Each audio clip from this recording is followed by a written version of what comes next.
We gotta cut this back so it slides to the bore like this one. So we got the side kind of ground off where the punch bend it over. I will push it out the back side.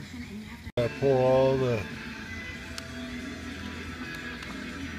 fuse connectors out. I'll do with the camera. Okay, we got it out of there. You can see this thing is layered. So careful.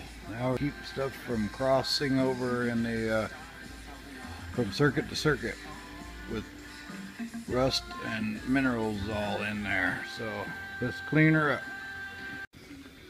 So taking each one of these layers apart, separate about 5 of them.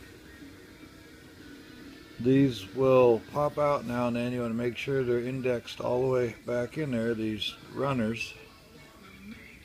And this will be the last piece that goes on it. We still got a little corrosion up here. Wire brushed it pretty good. So, give that a shot.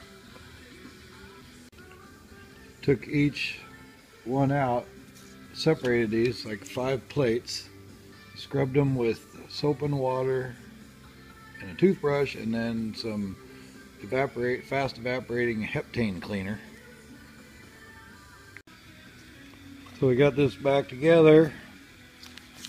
These pins here, push them in from this side. It'll hold it together once it's bolted back into the truck. And we're going to have to run all these fuse connectors back in there. So I took a picture of them earlier. Where they go. Okay, we got all these fuse connectors back in there. And we'll pop this cover back in there.